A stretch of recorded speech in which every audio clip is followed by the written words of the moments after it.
Welcome once again to Lehto's Law. Here's Steve Lehto. Got one of those crazy cases sent to me by almost everybody from ABC15.com, and Jennifer Kovaleski wrote it.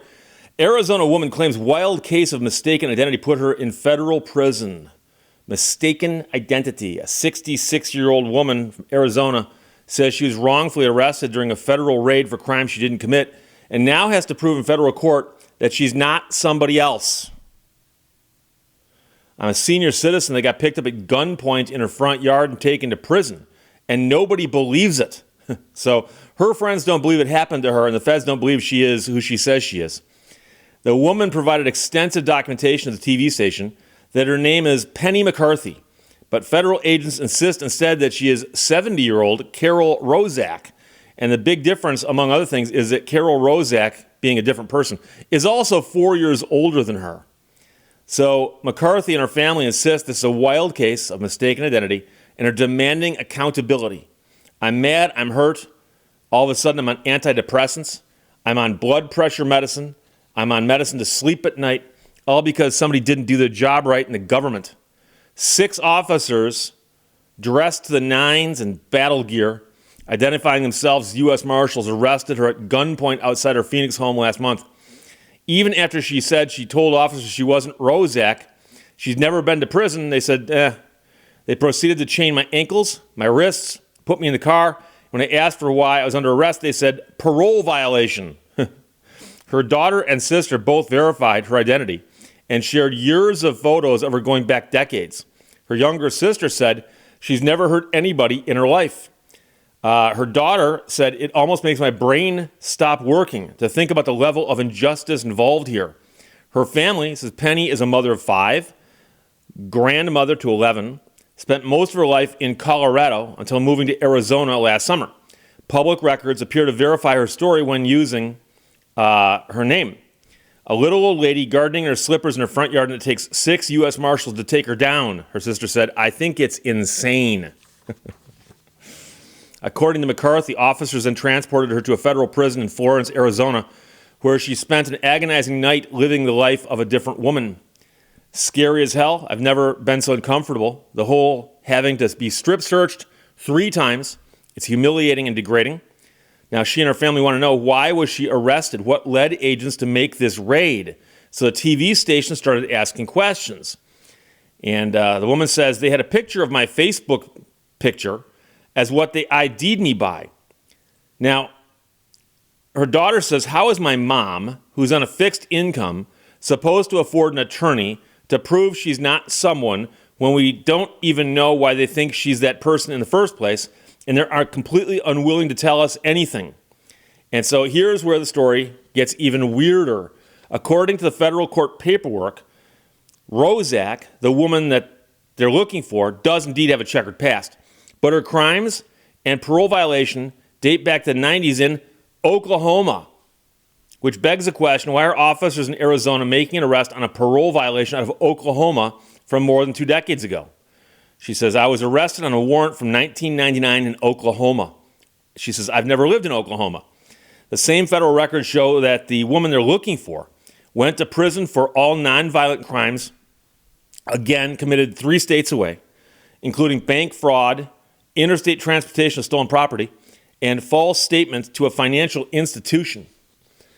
She said, I could see, even if you thought I was her, if she'd been a murderer, I could then see this, the woman says. The TV station obtained a mugshot of the woman they're looking for, and they show you that along with the woman's picture today, and they're not the same people.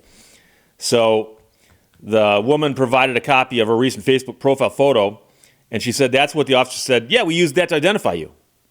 But if you compare the two, like I said, that photo with her mugshot of the other woman, no. According to federal documents, Rozak was born in Canada and has a Canadian Social Security number. So the woman here showed her California birth certificate and Colorado driver's license. And of course, the birth certificate out of California indicates that she is a U.S. citizen. Her birth date is 1957 and does not match the one for the woman they are looking for. So the woman says they screwed up hard. A recently filed court order shows a judge set an identity hearing for April 9th in Arizona federal court where the woman has to prove that she's her and not someone else. So she said, the truth will win out no matter how much they torture me in the process. The U.S. Marshal Service in Arizona confirmed it arrested a woman they believed to be Carol Ann Rozak at a residence in early March. They said they made the arrest on behalf of U.S. Marshals in Oklahoma who believed that Rozak was living under the alias of Penny McCarthy. The U.S. Attorney's Office in Arizona said it couldn't comment because it's an ongoing case. TV station will be in federal court to watch all this go down. And so it makes you wonder if the woman they're looking for was using this woman's name as an alias, as a possibility. But you got to wonder, when they arrest somebody and they insist you got the wrong person, you think they'd stop for just a split second and go, what do you got? Show us something. I don't know. And I understand that a lot of times the officers who are sent out to execute a warrant or to pick somebody up, they're not heavily invested in the case in the sense that they may have just been handed the file 5 minutes earlier. So somebody goes, hey, we got a tip. There's a federal fugitive in Arizona. We know where she lives. She's been on the lam now for 25 years, whatever it might be. And let's go pick her up. So they go over, they find the woman who fits the description of who they're looking for, and they pick her up. And she goes, you got the wrong person. They hear that all the time. They do hear that all the time. But I think somebody should say, well, gee, we're picking somebody up on a 25-year-old warrant, and they're insisting we got the wrong person. And they have a birth certificate indicating they're born in America, and the person we're looking for is a Canadian. You'd think that somebody would take a look at that. You'd think. But again, they may have just said, hey, that's not our job, that's the court's job. So she spends the night in a federal facility, strip searches and all, and now she's got to go back to court and prove that she's not somebody else. And, you know, the weird part is that there are people out there who will do things like forge birth certificates or get fake documents or get documents that belong to somebody else. Because obviously, a birth certificate doesn't have your photograph and say, yeah, this is the adult version of this, you know. So there's going to be some issues like that. But I feel really sorry for her, especially if she's going to spend money on an attorney, because it very well could be, like I said, the woman they're looking for might be using her name as an alias.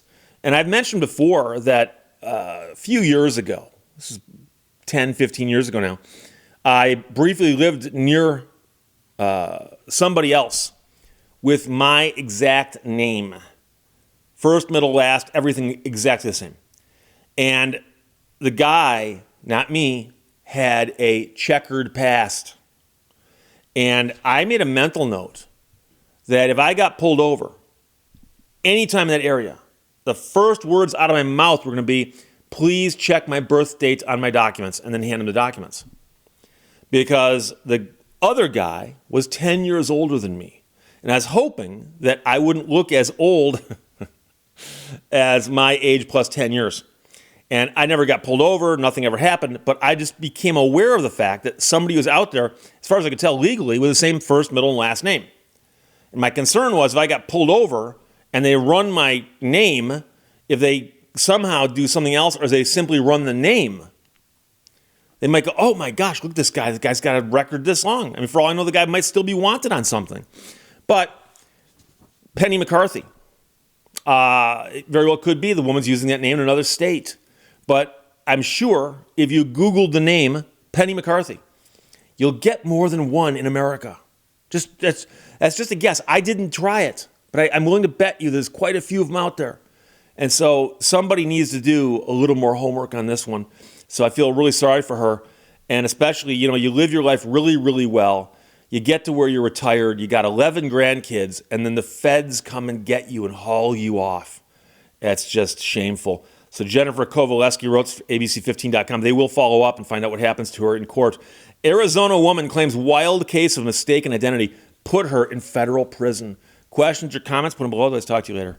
Bye-bye. Thank you for watching Lehto's Law. If you tell a joke in the forest, but nobody laughs, was it a joke?